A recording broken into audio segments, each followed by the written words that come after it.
Return the $40,000 your son took or stay out, Dad said, holding the door. My sister added, my daughter saw him near the safe. We all agree. I smiled, dropped the bank records and her car lease on the table. 5 minutes later, her husband walked out, and she went quiet.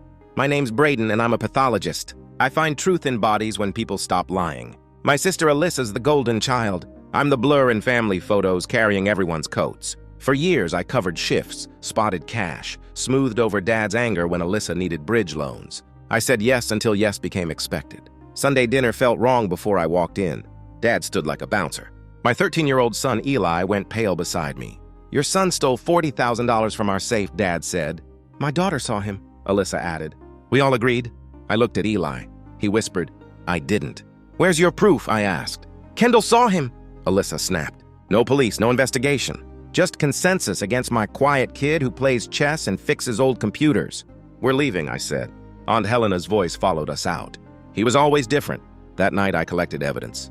Bank statements, transfer records, Dad's safe log showing $2,300, not $40,000, then Alyssa's car, $12,000 cash down. I cross-referenced it with Dad's withdrawal log. July 2nd, $10,000. August 19th, $5,000. September 30th, $3,000. Every cent matched deposits to her account, then payments to the dealership. I found the hallway security camera Dad forgot he installed. September 30th, 2:18 p.m. Alyssa leaving their bedroom, envelope in hand. Wednesday night, I walked back in with a banker's box. I set it down. Before we do anything, I said, we're doing this with evidence. Alyssa rolled her eyes. Oh my God, Braden. I laid out Dad's withdrawal log. Your signature last count, $12,300, not $40,000. Silence dropped like a curtain. I placed Alyssa's car lease on top and the receipts one by one. You took it in 3 chunks, I said. You even texted me each time asking to spot you $200 for other expenses. Brad stood abruptly. You people are insane, he said, grabbing his keys. He walked out. The door slammed. Alyssa reached for him. Brad, but he was gone. I held up my phone. Security camera. September 30th, 2:18 p.m. You leaving their bedroom with an envelope. Dad sank into his chair, face gray. Mom wiped a counter that didn't need wiping. There was never $40,000 to steal, I said quietly. You took it, forgot to track it, and when Dad counted and panicked, you pointed at my son to cover your mistake. Aunt Helena made a small sound like air escaping. This isn't about revenge, I said. It's closure. You don't say Eli's name that way again. Next time money's missing, call the police, but don't call me and don't blame my kid. Alyssa whispered, I'm sorry, but it sounded like a word she'd never used for real. Not to me, I said. To him. No one stopped me from leaving. I walked toward the door with Eli beside me. Then my phone buzzed. A text from Brad.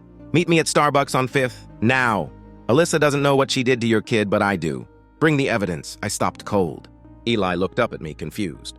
Behind me, I could hear Alyssa starting to cry. Dad's chair creaking as he shifted. Mom was still silent. Brad's text stared back at me from the screen. He'd walked out 5 minutes ago. He was waiting right now, ready to tell me something Alyssa had hidden, something about Eli, something worse than the accusation. The cafe was 2 blocks away. I could be there in 3 minutes, but if I left now without saying anything, they'd know Brad contacted me. If I stayed, whatever Brad knew would stay buried. My hand tightened around my phone. Eli tugged my sleeve. Dad? I looked down at him. His face was pale and I could see the tension in his jaw. The same look he got when solving a particularly hard chess problem. I made a decision. Get in the car, I said quietly. We're not done yet. We drove in silence. Eli kept his backpack on his lap like a shield. I could feel him looking at me every few seconds, but I kept my eyes on the road. My mind was racing through possibilities. What could Brad know that Alyssa didn't? What could be worse than falsely accusing a 13-year-old kid of stealing 40 grand? The Starbucks parking lot was half empty. Brad's black Audi sat in the corner spot, engine off. I pulled in 3 spaces away and told Eli to stay in the car. Dad, I want to come with you. Stay here. Lock the doors. If I'm not back in 10 minutes, call your Uncle Trevor. I handed him my spare phone, the old one I kept in the glove box. Brad was at a corner table, hunched over a coffee cup he hadn't touched. When he saw me, he straightened up but didn't smile. His face looked like he'd aged 5 years since walking out of my parents' house 20 minutes ago. I sat down without ordering anything. Talk! He glanced toward the window where my car was visible. Eli's in the car? Yeah, what do you know? Brad rubbed his face. Alyssa's been lying to me for months. Not just about the money, about everything. He pulled out his phone. opened his photo gallery, and slid it across the table. The first photo was a text thread between Alyssa and someone named Griffin. The messages went back 6 months. Flirty stuff at first, then explicit, then planning. Meeting times, hotels, excuses she'd use with Brad. I scrolled through feeling sick. I'm sorry, man, but what does this have to do with Eli? Keep going. I swiped further. Found messages from 2 weeks ago. Griffin asking about money. Alyssa saying she had a plan. That her dad kept cash in a safe and never tracked it properly. That she'd been taking small amounts for months and he hadn't noticed. Then the gut punch. If he ever figures it out, I'll just blame Braden's weird kid. Everyone already thinks something's off about him anyway. My vision blurred. I had to read it 3 times. There's more, Brad said quietly. Check the voice memo. I clicked it. Alyssa's voice, drunk, talking to someone at a party. Background music and laughter. This was recent, maybe last weekend. Kendall doesn't even know what she saw. I told her to say she saw Eli near the safe. Rehearsed it with her like a school play. She's 7, she'll say whatever I tell her to say. And everyone will believe a kid over Braden defending his son. It's perfect. I felt like I'd been punched. Actually punched, not metaphorically. That hollow ache in your chest when the wind gets knocked out. Brad took his phone back. I found this 2 hours ago. I was looking for photos from our anniversary dinner last month and found a hidden folder. Hundreds of messages. The affair, the money scheme, everything. When you showed up tonight with proof, I realized she'd actually gone through with framing Eli. Why are you showing me this? Because I have a daughter too. His voice cracked. And I need to know if Alyssa's used her for other lies. If she's that comfortable manipulating a 7-year-old, what else has she done? I sat back, processing. My sister, who I'd covered for countless times, who I'd loaned money to, who I'd made excuses for at family gatherings when she showed up late or not at all. She'd planned to destroy my son's reputation to cover stealing from our dad. I'm filing for divorce, Brad said. Tonight. And I'm taking Kendall, but I need your help with something first. What? That's security footage. Can you get me a copy? Because I need to prove to my lawyer that Alyssa's a liar. And I need evidence she's willing to use our daughter as a pawn. I nodded slowly. I can get you the footage, but I need something from you too. Name it. I need you to tell my parents what you just told me. Right now. Tonight. Because they need to hear what their golden child really is. Brad's jaw tightened. She's going to lose her mind. Good. We stood up. Through the window, I could see Eli sitting in my car, illuminated by his phone screen. Probably playing some chess app or reading a coding forum. Just a normal kid who liked normal kid stuff, and my sister had been ready to paint him as a thief to save herself. The drive back to my parents' house felt longer than the first time. Brad followed in his Audi. Eli asked what was happening, and I told him the truth. That his aunt had lied about him on purpose. That we had proof now. He got very quiet, staring out the window. Dad? Yeah, bud. I knew something was wrong. Kendall kept asking me weird questions last week about the safe. Like where it was and if I'd ever been in Grandpa's room. I thought she was just being nosy.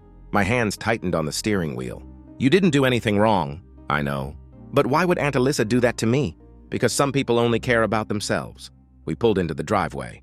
Alyssa's car was still there. So was everyone else's. Through the front window, I could see them all in the living room. Mom pacing. Dad sitting.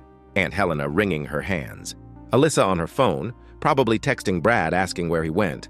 I grabbed the folder of evidence from my back seat. Brad got Kendall's car seat from his trunk, a duffel bag, some toys. He was really leaving. Not just the house. The marriage. We walked in without knocking. Everyone turned. Alyssa's face went from relieved at seeing Brad to confused at seeing his hands full of his daughter's things. Brad, where did you? Shut up, he said calmly. Just shut up, she blinked. In 7 years of marriage, I don't think she'd ever heard him raise his voice or tell her no. He set Kendall's stuff down and pulled out his phone. Everyone needs to see something. Dad stood up. Brad, what's going on? Your daughter is a liar, a thief, and she coached my 7-year-old to frame Eli. Silence. Brad hit play on the voice memo. Alyssa's drunk voice filled the room, talking about manipulating Kendall, about framing Eli, about how perfect the plan was. Mom's hand flew to her mouth. Dad's face went purple. Aunt Helena actually gasped like someone in a movie. Alyssa lunged for Brad's phone. That's private. You went through my phone? You're damn right I did. Brad stepped back. After I found the messages about your affair with Griffin for 6 months, and the messages about stealing from your dad and blaming Braden's kid, Dad turned to Alyssa. Tell me he's lying. She opened her mouth, closed it, opened it again. It's not what it sounds like. I was drunk. I was joking with friends. Kendall didn't. Don't. Brad's voice cut through. Don't you dare lie about our daughter. You rehearsed it with her like a script. She told me tonight while you were at yoga. Asked me why you wanted her to lie about Eli. She's 7, Alyssa. 7 years old, and you made her part of your con." The room erupted. Dad shouting. Mom crying. Aunt Helena sitting down hard on the couch. Alyssa trying to talk over everyone, making excuses, saying people were overreacting. I just stood there with Eli, watching it all implode. And for the first time in years, I felt something close to peace, because the truth was finally out. Not my version. Not Alyssa's version. Just the plain, ugly, recorded truth. Brad grabbed Kendall's stuff. "I'm getting my daughter from your parents' house. I'm filing for divorce tomorrow. And Alyssa? You're not seeing Kendall unsupervised until a judge says otherwise." He walked out. The door closed quietly this time. No slamming. Alyssa turned to Dad with tears in her eyes. "Daddy, please. I made mistakes, but get out of my house." She froze. "What?" "Get out. Right now, and don't come back until you're ready to tell the truth about everything." "Dad, you can't be serious." "Where am I supposed to go?" "That's not my problem anymore." He looked at her like he was seeing her for the first time. "I don't know who you are." "But you're not the daughter I raised!" Alyssa grabbed her purse, still crying, still trying to argue. But Mom wouldn't look at her. Aunt Helena wouldn't look at her. And Dad had already turned away. She left. I heard her car start, then pull away too fast, tires squealing. Dad sank back into his chair. He looked old suddenly, older than I'd ever seen him. "I'm sorry, Brayden." "And Eli, I'm so sorry. It's not your fault," I said. "I raised her. I made excuses for her. I chose to believe her over you." He looked at Eli. "I accused you of something terrible without proof." "That's on me," Eli shrugged, uncomfortable with the attention. "It's okay, Grandpa." "No, it's not okay, but I'm going to make it right." We stayed for another hour, talking, processing. Mom made coffee no one drank. Aunt Helena kept saying she should have known, should have seen the signs. Dad pulled up his bank accounts and started going through months of statements with me, finding every unauthorized withdrawal. Turned out Alyssa had taken nearly $30,000 over 8 months. Small amounts at first. $500 here, $1,000 there, then bigger chunks when she got comfortable. All of it went into her private accounts. Then to the car dealership, designer bags, dinners at expensive restaurants with Griffin. "I'm calling the police," Dad finally said. "This is theft." "I don't care if she's my daughter." Mom started to protest, but he held up his hand. She crossed the line. "If we don't hold her accountable, who will?" The drive home was quiet again, but different this time. Lighter. Eli fell asleep in the passenger seat, head against the window. I carried him inside and put him to bed still in his clothes, too tired to wake him for pajamas. My phone buzzed around midnight. A text from Brad. "Kendall's with me. Talk to my lawyer. She's helping me file emergency custody tomorrow based on parental manipulation. Thank you for backing me up tonight." I sent back a thumbs up. Too drained for words, another text came through. This one from a number I didn't recognize. "This is Griffin. We need to talk. Alyssa's at my place losing her mind. Says you ruined her life. I think I made a mistake getting involved with her." I almost laughed. Almost. Instead, I blocked the number and turned off my phone. The next morning came too fast. Eli had school. I had work. Life doesn't pause for family drama. Over breakfast, Eli asked if he had to see Aunt Alyssa again. "Not if you don't want to." "Good. She scares me now." That broke my heart a little. He'd always looked up to her. She used to bring him books about science and take him to museums. When did that person become someone who'd frame a child? Work was impossible to focus on. I had 3 autopsies scheduled, but kept thinking about last night. During lunch, I got a call from Dad. Police took my statement this morning. Detective said this falls under financial elder abuse since I'm over 65. Alyssa could face felony charges. How do you feel about that? Like I failed as a father. His voice cracked. But I'm not backing down. She needs to face consequences. That afternoon, Brad sent me court documents. He'd filed for divorce and emergency custody. Cited parental manipulation, infidelity, and risk to child welfare. His lawyer wasn't messing around. Then my phone exploded. Alyssa was calling from different numbers, probably borrowing phones after I blocked hers. I let them all go to voicemail. Listened to them later while eating a depressing microwave dinner. The first few were angry. How could I do this to her? I was ruining her life over a misunderstanding. She was my sister, then they got desperate. She'd made mistakes, but so had I. Remember when I wrecked Dad's car in high school? She never told. Couldn't I do the same for her? The last one was just sobbing, incoherent. Something about losing everything. Her husband, her daughter, her family. I deleted them all. On Thursday, a detective called. Asked me to come in and give a statement about the theft and the false accusation against Eli. I took the folder of evidence and spent 2 hours going through everything.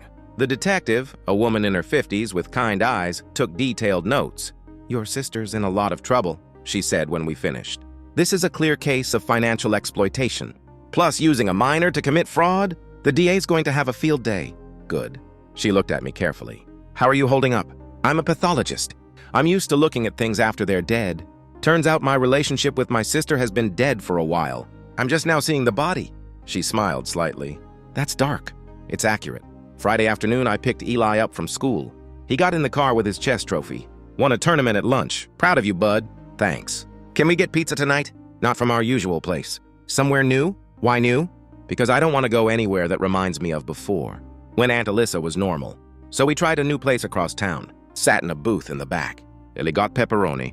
I got something with vegetables to feel like an adult. We didn't talk about Alyssa or Kendall or any of it. Just regular stuff. School. His chess strategies. A new coding project he wanted to start. Normal, that's all he wanted. To feel normal again. Saturday morning, I woke up to 5 missed calls from Mom. Called her back expecting the worst.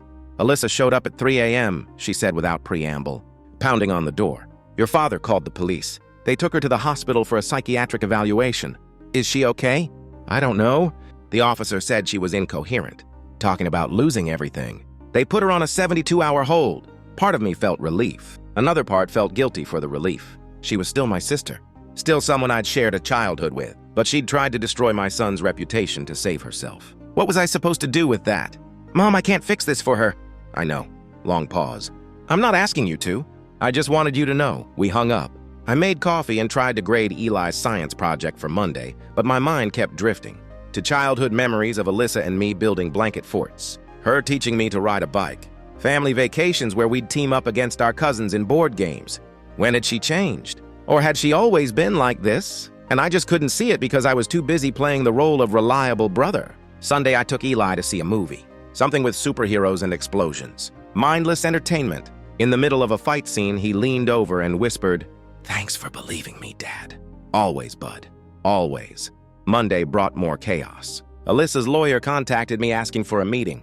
Wanted to discuss resolving the situation privately without involving law enforcement further. I sent him to my lawyer and ignored his follow-up emails. Brad texted that Kendall had asked about her mom. He'd told her the truth in age-appropriate terms. That mommy had made serious mistakes and lied about things. That they'd be living separately for a while.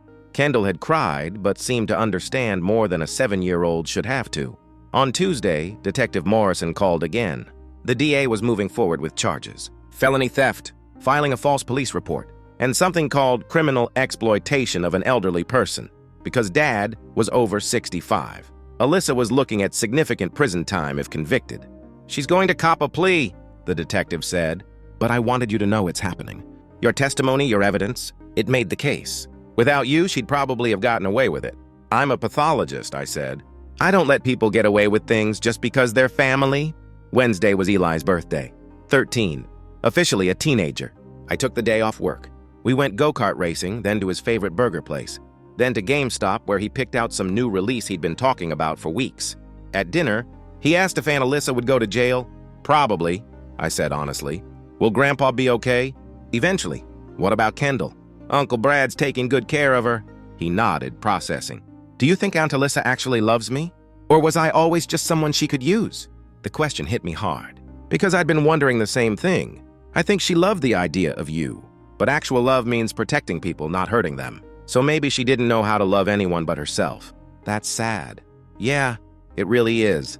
That night after Eli went to bed, I poured myself a drink and sat on the back porch. Stars were out.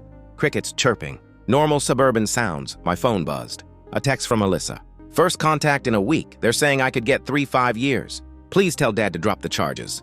I'll pay him back. I'll do anything. I'm begging you." I stared at the message for a long time. Thought about responding. Thought about all the times I'd helped her before. All the times I'd said yes when I should have said no. I deleted the message and blocked her new number. Thursday morning, I woke up to an email from my lawyer. Alyssa's legal team was offering a plea deal. She'd plead guilty to misdemeanor theft, pay restitution, and accept 5 years probation. No jail time. In exchange, she wanted the family to write letters to the judge about her character. "Absolutely not," I told my lawyer. "Your father has to decide about the charges, but the judge will want victim impact statements either way. Then I'll write one. But it won't be what she wants to hear. Friday afternoon, I sat down and wrote my statement. 3 pages, single-spaced. Every detail of what she'd done. How she'd coached Kendall. How she'd stolen from Dad. How she'd tried to destroy a 13-year-old boy's reputation. How she'd shown zero remorse until she got caught.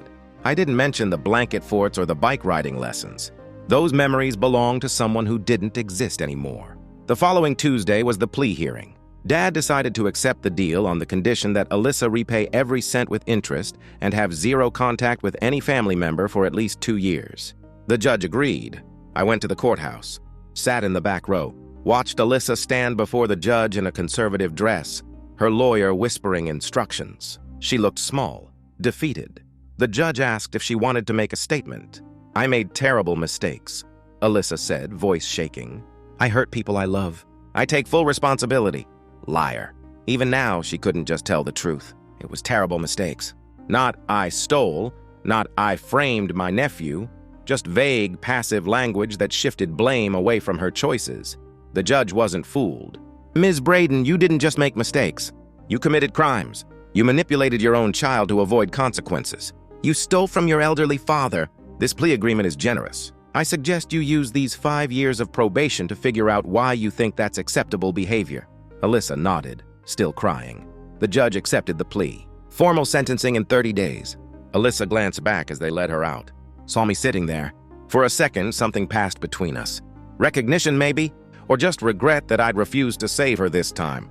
I left before anyone could try to talk to me. That night, Brad came over with Kendall and Chinese takeout. The kids played in Eli's room while we ate fried rice in comfortable silence.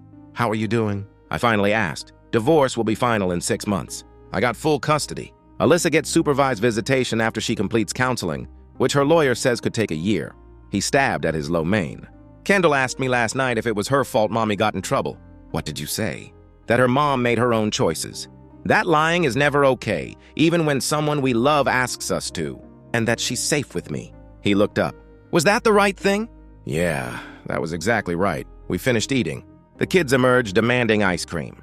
We piled into my car and went to this place downtown that makes their own flavors. Kendall got something with gummy bears. Eli got coffee flavored because he's pretending to be sophisticated now. On the drive home, Kendall fell asleep in her car seat. Brad carried her to his car, then paused. Thank you. For having the receipts. For not letting her get away with it. You would have done the same? I don't know. It's easy to make excuses for people you love. That's how they keep doing it. He nodded and drove away. I watched his taillights disappear, then went inside where Eli was already setting up his new video game. Dad? He called from the living room. Can we do this every week? Hang out with Kendall and Uncle Brad? If they want to, sure. Cool. Kendall's actually pretty fun when she's not lying about stuff. I smiled. Kids are weirdly resilient. 3 weeks later, I got a letter forwarded from Dad's lawyer. From Alyssa. 5 pages of apologies and explanations and requests to rebuild our relationship someday. I read the first paragraph. Stopped when she wrote, I never meant to hurt anyone. Intent doesn't matter. Actions do. She knew exactly what she was doing. I shredded the letter without finishing it. Life moved on. Eli started 8th grade. Made the chess team again. Got invited to some coding camp next summer. Normal kid stuff. Dad sold his house and moved into a condo closer to us. Said he needed a fresh start without memories of Alyssa in every room. He and Eli go to baseball games on weekends now. Mom joined a book club and a yoga class. She doesn't mention Alyssa much, but I know she visits her sometimes. That's her choice. I don't judge it. Brad started dating someone from his office. Kendall likes her. Says she's nicer than Mommy was, which is both sweet and heartbreaking. As for me, I'm good. Work is steady. Eli is thriving. I bought a new couch because the old one had too many memories of family movie. Nights when Alyssa would show up late with excuses I'd believe because I wanted to. Some nights I still think about that moment in my parents' living room. When I laid out the evidence and watched her world collapse, part of me wishes I'd felt satisfaction or victory, but mostly I just felt tired. Tired of being the reliable one. Tired of making excuses. Tired of hoping she'd change. She texted me last week from a new number. I'm doing better. Therapy is helping. Can we talk? I didn't block her. Didn't respond either. Just left it on read. Because here's the thing about pathology. You can examine something that's dead. Document it. Learn from it. But you can't bring it back to life. Our relationship is dead. Has been for years, probably. I was just too busy being a good brother to notice, and I'm okay with that now. Eli called me from his room just now asking for help with algebra homework. Normal Tuesday night stuff. This is my life now. Quiet, honest, no more covering for people who don't deserve it. And honestly, it's better this way. Update 1, 2 months later so. Lot has happened. Some of you DM'd asking for an update. Here's where we're at. Remember Griffin? Alyssa's affair partner who texted me that night? Turns out he's been calling Dad's lawyer trying to get dragged into the civil case. Why? Because apparently Alyssa convinced him to invest $25,000 into some business venture that never existed. She just pocketed the money. Griffin wants Dad to add him to the restitution list. Dad's lawyer told him that's a separate case he'd have to file himself. So now Griffin's suing Alyssa for fraud. The woman's racking up legal problems like frequent flyer miles. Alyssa's formal sentencing happened 3 weeks ago. The judge stuck to the plea deal. 5 years probation, community service, mandatory therapy, and full restitution to Dad with 8% interest. Comes out to about $30,500. She has to pay $500 monthly or violate probation and go to jail. Problem is, Alyssa lost her job. The school district where she worked as an administrator quietly let her go after the criminal conviction. So she's working retail now at some department store, living in a studio apartment in the worst part of town. Mom feels bad for her. Keeps saying Alyssa's paid enough. Dad shut that down quick. Said consequences don't have expiration dates. Brad's divorce finalized last month. He got everything. The house. Full custody of Kendall. Alyssa gets supervised visits twice a month once she completes her court-ordered therapy program. She's been to 3 sessions. Needs 50 more before they'll even consider unsupervised visits. Kendall's doing better. Started seeing a child therapist who specializes in parental manipulation. She drew a picture last week of her family. It was her, Brad, Eli, me, and Brad's new girlfriend, Simone. Alyssa wasn't in it. Brad framed it. Put it on his fridge. The real bombshell came 2 weeks ago. Remember Aunt Helena? Turns out she's been doing her own investigating. She went through old family photos and documents and discovered this wasn't Alyssa's first rodeo. Back in college, Alyssa had been kicked out of her sorority for stealing from other members. Mom and Dad paid everyone back and made it go away. Then in her first job out of school, there were discrepancies in the petty cash she managed. Dad loaned her the money to fix it before anyone pressed charges. Helena showed up at Dad's condo with a timeline. 15 years of Alyssa stealing, lying, and manipulating. 15 years of our parents covering for her. Dad just sat there staring at it. Then he said, "I created this monster." Mom tried to argue, but Helena wasn't having it. "You enabled her, both of you." And she kept escalating because there were never real consequences. Until Brayden said enough. That was hard to hear, but also validating in a weird way. Yesterday was Eli's parent-teacher conference. His grades are excellent. His chess coach says he's got potential for nationals next year. The counselor pulled me aside and said, whatever happened with the family situation seems resolved because Eli's anxiety has dropped significantly. I didn't tell her the details. Just said we removed a toxic person from our lives and things are better now. She nodded like she understood completely. Alyssa's been trying to contact Eli through Instagram, creating fake accounts, messaging him apologies mixed with guilt trips about how lonely she is. Eli showed me every message. We reported and blocked each account together. She doesn't get to use you anymore, I told him. I know, he said. I'm not stupid. That's my kid. Brad and I grab lunch every other week now. Sometimes Simone joins us. She's good people. Works in HR, which means she's professionally equipped to spot bullshit. She asked me once if I thought Alyssa would ever change. No, I said, because she doesn't think she did anything wrong. She thinks she got caught, which is different.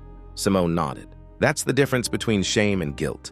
Guilt means you feel bad about what you did. Shame means you feel bad you got caught. Exactly. Work's been busy. Had 3 suspicious deaths this month that turned out to be murders. Solved 2.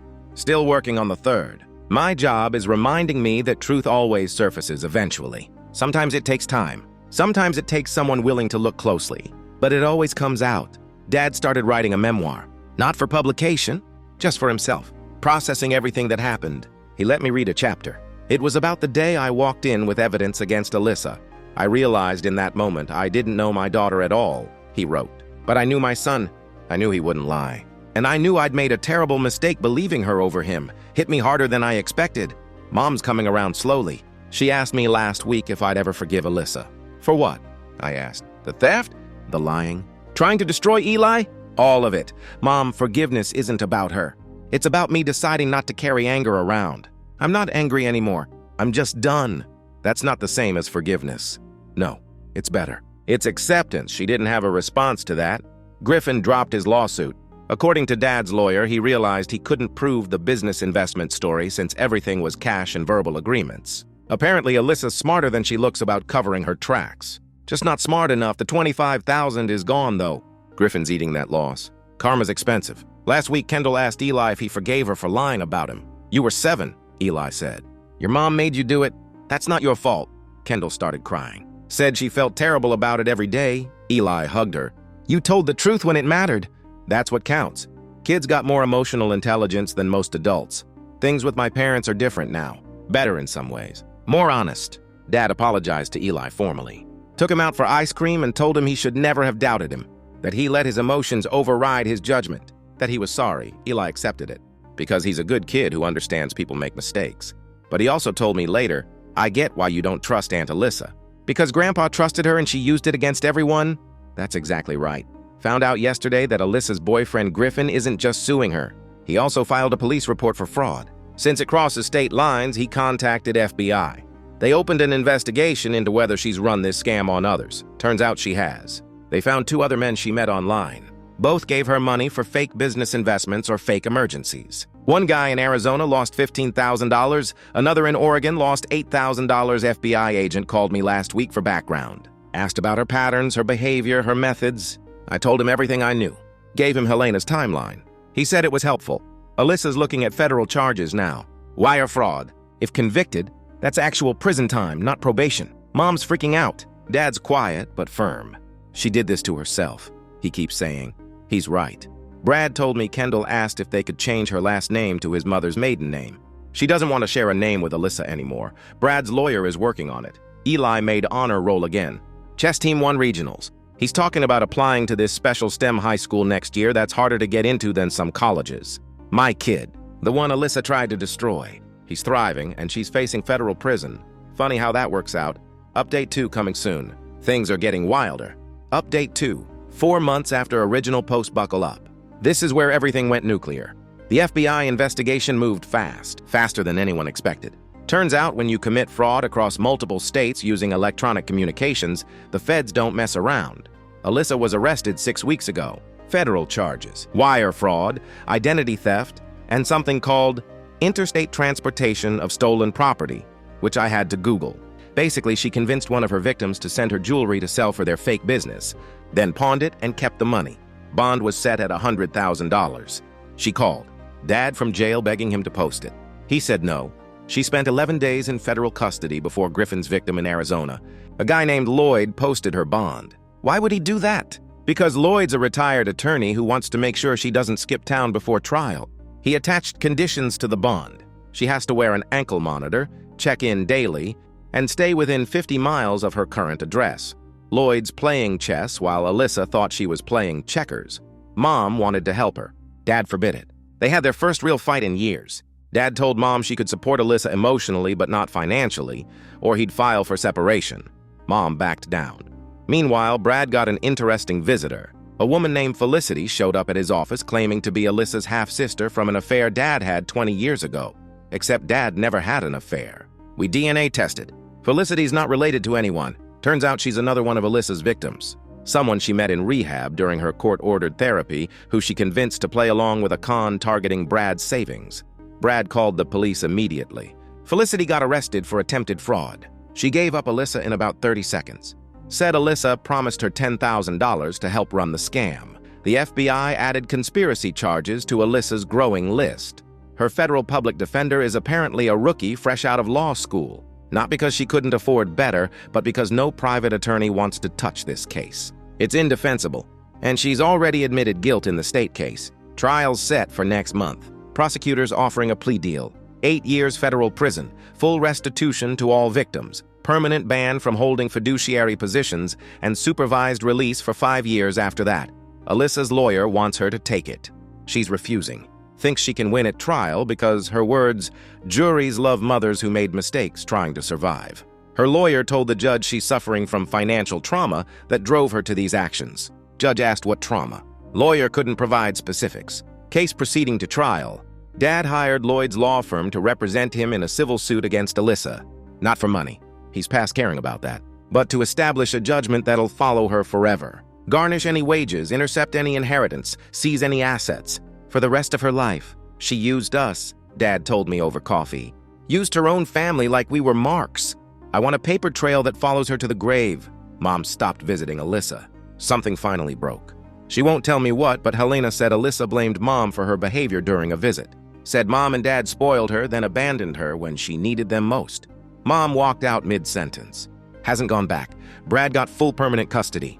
Court reviewed Alyssa's criminal cases and ruled she's a danger to Kendall's welfare. No more supervised visits until she completes her federal sentence, and a psychological evaluation deems her safe. Kendall's okay with it. Her therapist says she's processing everything in a healthy way. She told Brad she loves her mom but doesn't like her, which is about the most honest thing a 7-year-old can say. Eli and Kendall are close now, like actual cousins instead of distant relatives who saw each other at holidays. They do homework together twice a week. Eli helps her with math. She helps him with Spanish vocabulary, normal cousin stuff. Without Alyssa poisoning it, work's been intense. I've been testifying as an expert witness on 3 different murder trials. My boss jokes I spend more time in court than the morgue lately, but it's good. Keeps me busy. Keeps me focused on truth and evidence, the things Alyssa never cared about. Griffin's been charged too, not federal, but state-level embezzlement for his role in helping Alyssa transfer Dad's money. Turns out he knew it was stolen. Texts between them prove it. He's looking at 3 years.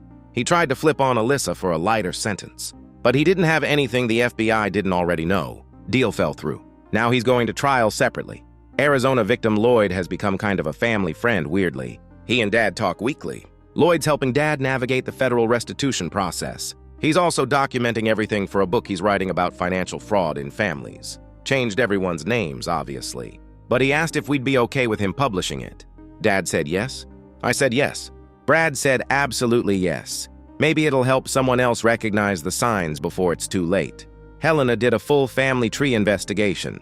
Found evidence of Alyssa stealing from our grandparents before they died. Small amounts from Grandma's purse. Jewelry that went missing and was never found. Grandpa's coin collection that disappeared during a move. It's been going on for at least 20 years. Since she was a teenager, Dad broke down when Helena showed him. We had so many chances to stop her, he said. And we just made excuses. You wanted to believe the best in your daughter? I told him. That's not wrong. It is when it enables them to hurt other people. He's right. Tough love sounds harsh until you see what happens without it. Alyssa's pre-trial hearing was last week. I went, sat in the back, watched her shuffle in wearing an orange jumpsuit and ankle chains. She's lost weight, looks tired, keeps scanning the courtroom like she's looking for someone to save her. No one's coming. The prosecutor laid out the case. 19 victims across 7 states. Over $200,000 in verified losses. Dozens of fabricated identities. A pattern spanning 15 years. Alyssa's lawyer argued she suffers from mental health issues that drove her behavior. Asked for compassion and treatment instead of incarceration. The judge looked at Alyssa. Did you know what you were doing was wrong? Yes, Your Honor. Did you do it anyway? Pause. Yes, Your Honor. Then mental health isn't a defense. It's an explanation. And explanations don't absolve responsibility. Trial date confirmed. 4 weeks from now. Expected to last 6 days, I'm testifying. So is Dad. So is Brad. Lloyd's testifying. 3 other victims are flying in to testify. Alyssa's going to hear exactly what she did to everyone. In detail, under oath. On record, part of me almost feels bad for her. The other part remembers her drunk voice on that recording laughing about framing Eli. That part feels nothing. Eli asked me if I'd ever talk to Alyssa again. After all this is over, I don't know, I told him honestly. Maybe someday, but not anytime soon. That's okay, he said. You don't have to forgive people who hurt you just because they're family. My 13-year-old son teaching me life lessons. Brad and Simone are engaged. He proposed last weekend. Kendall helped pick the ring. Their wedding's next spring. Small ceremony. Close friends and family only. Alyssa's not invited, obviously. Mom asked if that was necessary. Brad said, she tried to destroy my family. I'm building a new one without her. Can't argue with that. Dad's memoir is up to 40 pages. He's calling it The Price of Blind Faith. It's brutal and honest and painful to read. He sent me the latest chapter yesterday. It was about the day I proved Eli's innocence. I lost a daughter that day, he wrote. But I got to keep my son and grandson. That's a trade I'll take every time. Made me cry. Not ashamed to admit it. Work had its annual review last week. My boss pulled me aside after. Whatever you're going through at home, you're handling it professionally. Proud of you. Told him thanks. Didn't elaborate. He didn't push. Some things you keep private. Got a weird message on LinkedIn yesterday from someone claiming to be a documentary filmmaker wanting to interview me about family fraud dynamics. Blocked immediately. I'm not making my family trauma into entertainment. Lloyd's writing project is different. It's educational, meant to help people. That I can support. Alyssa's lawyer filed a motion to suppress evidence. The recordings, the texts, the security footage claimed they were obtained illegally because Brad went through her phone without permission. Judge denied it. Said marital access to shared devices is assumed consent in their state. Evidence stands. Alyssa's running out of moves. Trial starts in 3 weeks. Prosecutor's confident. Said he's never seen a more documented case of serial fraud. Alyssa's still insisting she'll be acquitted. Her lawyer privately told the prosecutor she's delusional. Thinks her charm will work on the jury like it worked on everyone else. It won't.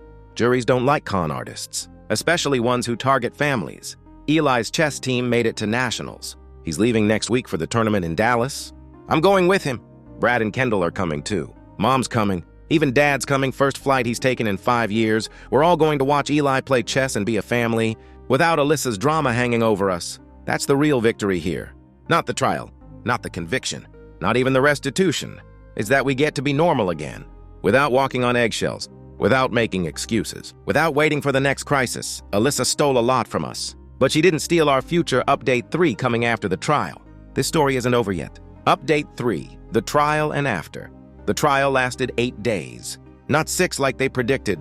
Alyssa's defense team kept calling character witnesses who'd known her in college, old friends who testified she was kind and generous. The prosecutor destroyed each one on cross-examination by showing them evidence of exactly when Alyssa had stolen from them. 2.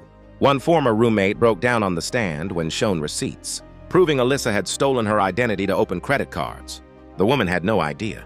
Thought her credit problems were from a data breach. Alyssa's lawyer tried to paint her as a victim of circumstances. Failed marriage, financial pressure, untreated mental health issues. He showed photos of Kendall, talked about single motherhood struggles. Then the prosecutor showed the jury Alyssa's bank statements. Thousands spent on designer clothes, expensive dinners, spa days, while claiming poverty, while stealing from her elderly father. The jury wasn't buying it. I testified on day 4. Prosecutor asked me to walk through finding the evidence. The security footage, the bank transfers, the text messages about framing Eli. Alyssa's lawyer tried to rattle me on cross-examination. Asked if I had any proof Eli didn't actually take the money. Asked if this was really about the theft or about me wanting revenge for childhood favoritism. I stayed calm. My son was 13 years old and being accused of a felony by his own family. I did what any parent would do. I found the truth according to you. The truth according to bank records, security footage, and your client's own recorded confession. I looked right at Alyssa. The truth she's still lying about.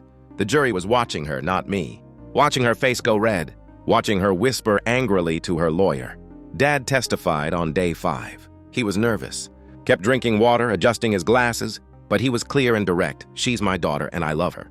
But she stole from me. Repeatedly. For years. And when I noticed the money missing, she convinced me to blame my grandson instead of taking responsibility. Alyssa started crying. Loud theatrical sobs. The judge told her lawyer to control his client. She quieted down but kept dabbing her eyes with tissues. The jury looked annoyed. Brad testified on day 6. Talked about finding the messages. About Alyssa coaching Kendall to lie. About the affair, the manipulation, the complete betrayal of their marriage. Cross-examination tried to make it about a bitter ex-husband. Brad shut it down fast. I'm bitter because she committed crimes and used our daughter to do it. Not because our marriage ended. I'm glad it ended. I'm raising my daughter away from someone who taught her that lying is acceptable. Alyssa's lawyer had no response. Lloyd testified on day 7. Smooth, professional, devastating. Walked the jury through exactly how Alyssa had conned him. The fake business plan. The forged documents. The promises of returns on investment. I'm a lawyer, he said. 40 years practicing. And she fooled me completely because I wanted to believe I was helping someone in need. That's what she's good at. Finding decent people and exploiting their decency. The jury was nodding. The Arizona victim testified next. Then the Oregon victim.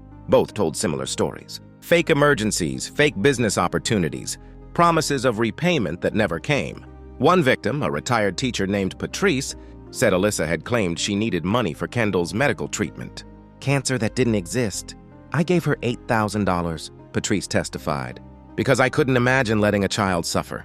Then I found out there was no cancer, no sick child. Just lies. Alyssa was crying again, but this time the jury wasn't looking at her with sympathy. They were looking at her with disgust. Closing arguments happened on day 8. Prosecutor went first. Methodical, clear, damning.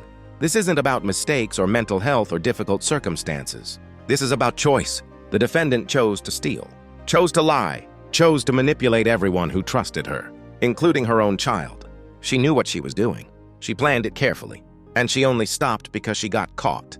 Alyssa's lawyer tried, talked about rehabilitation, about second chances, about the human capacity for change, but you could tell he didn't believe it himself. Jury deliberated for 4 hours. We waited in a conference room down the hall. Dad paced. Mom sat quietly crying. Brad checked his phone every 30 seconds. I just sat there feeling numb. When they called us back, Alyssa was already at the defense table. Her lawyer had his hand on her shoulder. She was pale, shaking. Has the jury reached a verdict? We have, Your Honor. Guilty. On all counts. Wire fraud, identity theft, interstate transportation of stolen property, conspiracy. Alyssa's legs gave out. Her lawyer caught her before she hit the floor. The marshals helped her to a chair. She was hyperventilating, gasping for air. Mom started sobbing. Dad just closed his eyes. Brad squeezed my shoulder. Sentencing was scheduled for 3 weeks later. The judge remanded Alyssa to custody immediately. No more bond. She screamed as the marshals cuffed her. Screamed that this wasn't fair, that she was a mother, that she needed help, not prison. The judge was unmoved. You had help. You had family who loved you. You exploited all of it. Remand the defendant. They took her out a side door. Still screaming. Still claiming victimhood. We left through the front. Press was waiting. Apparently, this case had gotten attention. Local news, couple of podcasts, a crime blog. Dad made a brief statement. Justice was served today. We hope other families see this and recognize the warning signs before it's too late.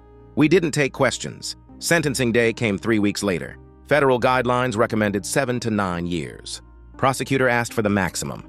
9 years federal prison, followed by 5 years supervised release. Full restitution to all victims. Permanent ban on financial licenses. Alyssa's lawyer begged for leniency. Said she'd already lost everything. Her family, her daughter, her reputation. That prison wouldn't rehabilitate her, just destroy her further. The judge asked Alyssa if she wanted to make a statement. She stood. Read from a prepared statement. I take full responsibility for my actions. I know I hurt people. I'm sorry. I'm getting help. I'm a different person now. The words were right. But the tone was wrong. Flat. Rehearsed. Like she was reading a grocery list. The judge saw it too. Ms. Braden, I've presided over hundreds of fraud cases. I've heard thousands of apologies, and I can tell the difference between genuine remorse and performance. This is performance. Alyssa's face went red. You had every advantage. Loving family, good education, no trauma or hardship that forced these choices. You stole because you wanted to, because you could, because you enjoyed manipulating people. Alyssa tried to interrupt. The judge silenced her with a look. The court sentences you to 9 years in federal custody, followed by 5 years supervised release. You will pay full restitution to all identified victims with 10% annual interest. You are permanently barred from holding any fiduciary position or accessing financial systems in a professional capacity. You will complete 500 hours of community service upon release. You are prohibited from contacting any victim, including family members, without their explicit written consent. 9 years. She'd be 45 when she got out. Kendall would be 16. Almost grown. Alyssa collapsed again, crying, begging, saying she'd die in prison. The marshals lifted her up and led her out. Mom wanted to say goodbye. The marshals said no. Family could write letters, schedule visits after she was processed. But no contact today. We left. Mom was destroyed. Dad was grim but resolved. Brad looked relieved. I felt empty. Eli asked me that night how I felt about it. I don't know. Sad maybe, but also like we can finally move forward. Is 9 years enough? For her crimes? Probably not. For me to heal? More than enough, he nodded. Went back to his chess puzzles. That was 2 months ago. Alyssa's in a federal facility in West Virginia now. Medium security. Mom writes her once a week. Alyssa doesn't write back. Dad filed his civil suit. Won by default since Alyssa didn't contest it from prison. Judgment for full restitution plus legal fees. Over $50,000 total. He's garnishing her prison wages. $10 per month. It'll take 17 years to pay off. He doesn't care. It's the principle. Brad and Simone got married last month. Small wedding at a vineyard. Kendall was flower girl. Eli was ring bearer. It was beautiful and drama-free and exactly what they deserved. Kendall's thriving. Her grades are excellent. She joined a soccer team. She's laughing more. Being a normal kid. She asked me once if her mom was bad or just made bad choices. Both can be true, I told her. People are complicated. Will she ever be normal? I don't know, but you will. And that's what matters. Eli made nationals in chess. Didn't win, but placed in top 20 nationally for his age group. He was thrilled. We all went out for celebration dinner after normal family stuff. Without the weight of Alyssa's chaos hanging over everything. Work steady. I got promoted to senior pathologist last month. More responsibility, better pay, less time in court. I'm teaching now too. Medical students who want to specialize in forensic pathology, teaching them the same thing I learned from all this. Evidence doesn't lie. People do. Dad's memoir is done. 127 pages. He's not publishing it. Just keeping it for himself and future generations. So they know what happened, so they don't repeat the same mistakes. He let me read the final chapter. It was about redemption and acceptance. I spent years enabling my daughter's worst instincts, he wrote. I thought love meant protecting her from consequences. But real love means holding people accountable, even when it hurts, especially when it hurts. Mom's doing better. She joined a support group for families of incarcerated people. Says it helps to talk to others who understand the guilt and grief. She asked me recently if I thought she failed as a mother. No, you loved your daughter. You just didn't see who she really was until it was too late. Do you think you'll ever talk to her again? Honestly, I don't know. Maybe when she's served her time. If she ever shows real remorse. But I'm not holding my breath. That makes me sad. Me too, Mom. Me too. Helena's timeline got published in Lloyd's book. It came out last month, called The Family Fraud, When Those We Trust Become Those We Fear. It's doing well. Lots of reviews from people saying it helped them recognize similar patterns in their own families. Lloyd sends Dad a royalty check every quarter. Dad donates it to a victims advocacy nonprofit, turning tragedy into something useful. That's how you heal. I went to visit Alyssa once, 3 weeks ago. Don't really know why. Curiosity, maybe. Or closure. She looked older. Prison aged her. Gray streaks in her hair. Lines around her eyes. She tried to smile when she saw me through the glass. It didn't reach her eyes. We picked up the phones. Thanks for coming, she said. I'm not here to forgive you. Her smile faltered. Then why are you here? To see if you've learned anything. Silence. I made mistakes, she finally said. No, mistakes are accidental. What you did was intentional. I had reasons. I don't care about your reasons. I care about your choices. And you chose wrong, repeatedly, for years. She started crying. I'm sorry. I'm so sorry. Are you sorry you did it? Or sorry you got caught? She didn't answer. I hung up the phone and left. Haven't been back. Maybe someday she'll actually understand what she did. Maybe she'll genuinely change. But that's not my problem anymore. My problem is making sure Eli grows up knowing that accountability matters. That actions have consequences. That family isn't an excuse to hurt people. He's learning those lessons. Probably better than I did at his age. Last week, we were watching a documentary about white-collar crime. One segment was about family fraud. Eli looked at me and said, "That's what Annalisa did." Yeah, I'm glad you stopped her. Me too, bud. Would you have let it go if she'd apologized right away? Before all the trial stuff? I thought about it. No, because the apology wouldn't have been real. She was only sorry she got caught. That's what I thought too. We finished the documentary in comfortable silence. Just a dad and his kid, learning about the world together. That's what life is now.